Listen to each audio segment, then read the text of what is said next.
What's the connection between racism in football in 1909 and now? The boys at Henry Compton School in West London are watching a recent incident in a European football match to get to grips with continuity and change in history. OK, Jabba, tell us first of all what you could hear from the crowd. When Ashley Cole got the ball, the Spanish fans were booing him because he was black and they were making noise like monkeys. What is that clip telling us, Daniel? What I feel from that clip is that that the Spanish people that were in the stadium are racist. Okay. I feel that they're trying to tell you that, you know how long ago they used to be racist, it's still going on now. Excellent point, excellent point. What's the connection between Walter Tull and this, do you think? He was one of the first black footballers. He must have got quite a lot of abuse from other people watching the matches that he was playing in. Dan Lyndon and his class are exploring the World War I period through the eyes of a significant figure, Walter Tull. Walter Tull's story, he was considered dim because of his colour. If he was one of the first black people to play football and he was one of the best players and he was sort of like a role model for the other white men. He played for Clapton, Tottenham and Northampton. The World War got underway and he joined the army.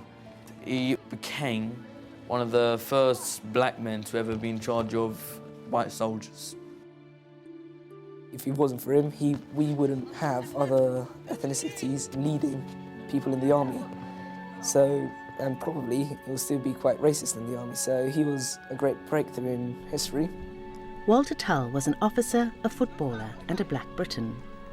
The class are in the middle of a depth study, and in this lesson they'll analyse original source materials to understand racism in football then and now.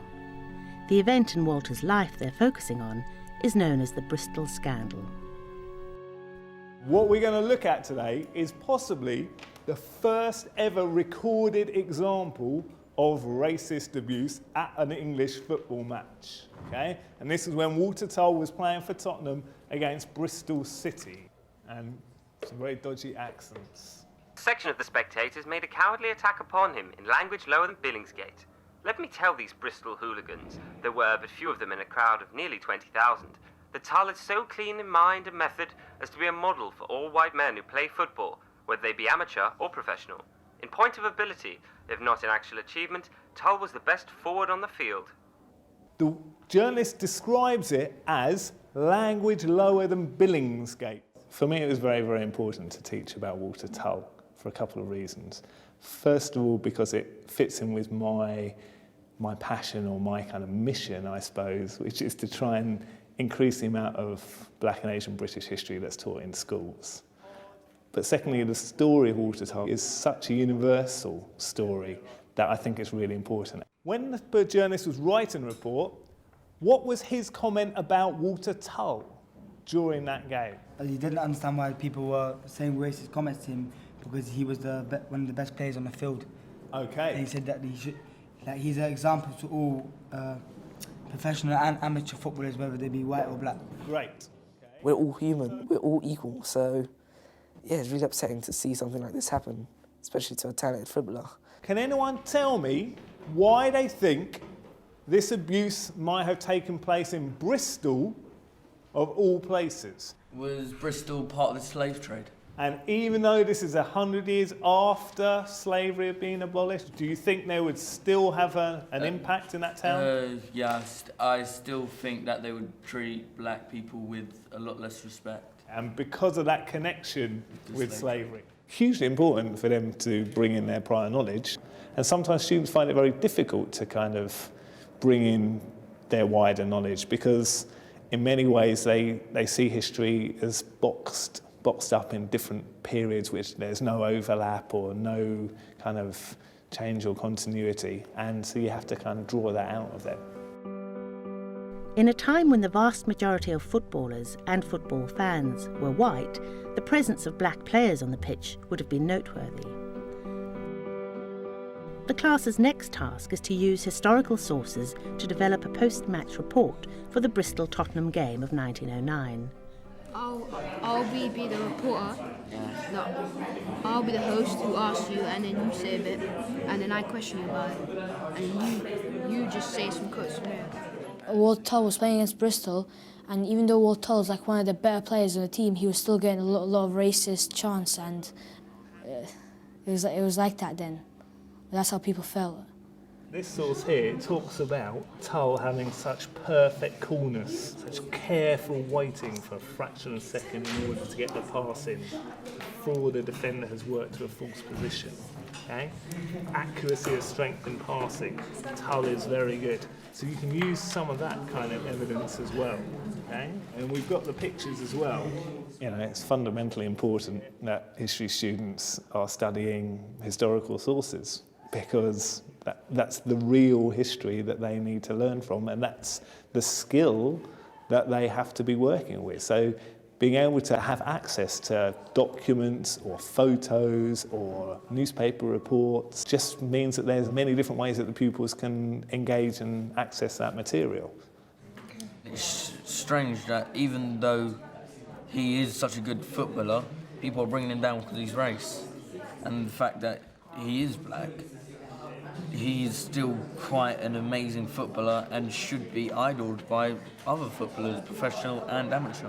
Like I said, commentator, he even said that he was one of the best players and he was sort of like a role model for the other white men, and he still got pushed to the sidelines. If there weren't people like him who started playing football or doing that, there probably wouldn't be as many black people doing that now or able to. It's actually quite strange that the Bristol reporter is defending Tull, and even for the Bristol journalist to defend him like that against his own Bristol public shows just how good he thinks he is.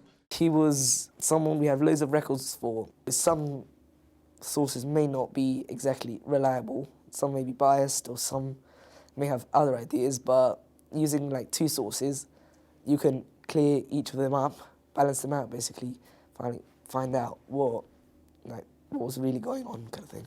Probably the most useful out of all of them would be this piece of quote there from the Bristol newspaper, because the fact that he's writing for the Bristol public and that he's criticising them, saying that they were disrespectful and the hooligans for Tull is quite amazing, because he's risking being penalised by the public just to get his point through. And yeah, like I said, little bits of information from there and showing how strong he is compared to others from the images. Part of the skill in creating an effective response or an effective answer is to be aware of what the most appropriate material to select is, and that's actually quite a challenging skill for students. In all my years of commentary, I've never seen racist abuse as bad as this. Like a top-class match with and there was some bad racist chants going on between the match, and they're equal, with all people they're equal, so I don't know why there's any reason they should be racist to them. He was actually quite a brilliant person, and if he was live nowadays would be getting, I don't know, he'd be making in the thousands a week. Right. I'm surprised that slavery is still going after it was abolished, and as I'm not a white guy myself, so I'm sympathetic towards Walter Tull. If I'm a footballer, I might be booed as well, because I'm not exactly white. The pupils can connect a lot more with individuals. Sometimes if you're talking about big issues, big topics, the big picture, they find it quite hard.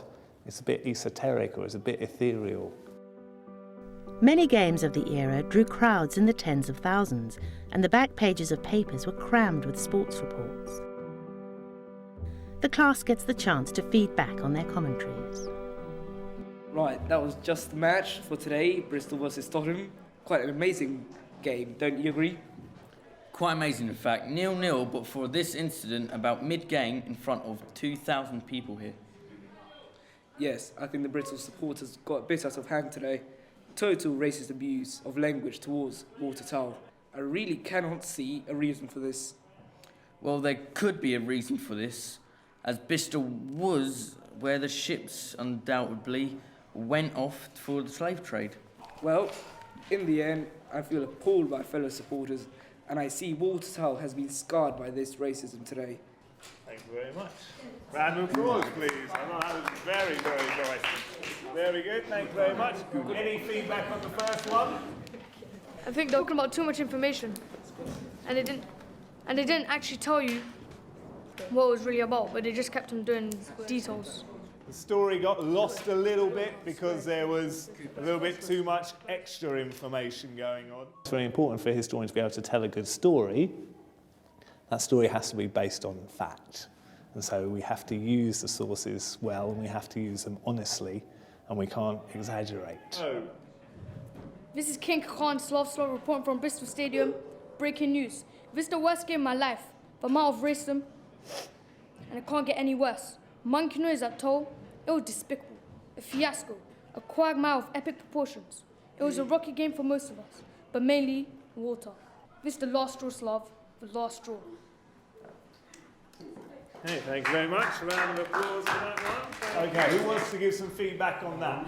I think the commentary was actually quite good, but he over-exaggerated certain words, like saying that he is King Kakar and that it's a quagmire of epic proportions. Okay, so in some ways the language was a little bit too over the top. Yeah. Okay. He needed more historical evidence because most of it, was saying it was racist and using all these words, but he didn't relate it all back to the sources or anything. The danger is that students go off on a kind of history fantasy and bring in elements which are not historically accurate. And you do have to be careful to make sure that they don't take the license too far to go off into this kind of realm of fantasy. That was a beautiful top-class match there between Tottenham and Bristol City. Probably the best match I've seen in ages, although I do disagree with the racist chants throughout the game. These chants were directed towards, I reckon, man of the match, Walter Tull. In all my years of commentary, I've never seen racist abuse as bad as this. You know, if I was in Walter Tull's shoes, I would feel like no one likes me, like I'm some dirt on someone's shoes. On the whole, it was a great match, but not for Walter Tull. I felt really sorry for him, and I hope he doesn't experience these brutal chants ever again. I felt Zaxxon really got into the game and really described how the abuse of Walter Tull, how he felt about the abuse of Walter Tull and how Walter Tull must have felt about it. And you really got into how, in detail, the feelings he must have gone through. Very nice feedback there from Farhad. History has been written until recently by the winners, by the victors, and often that has been white, male, middle-class historians. And there's only a few of us radicals out there who are determined to kind of change things. It's trying to make us think, really, about how things have changed a massive amount, but still there are things that don't change, and things that can still be used to hurt, and things that basically need to be acknowledged. To see how this depth study develops students' historical skills, watch Walter Tull, The Pupil's Perspective.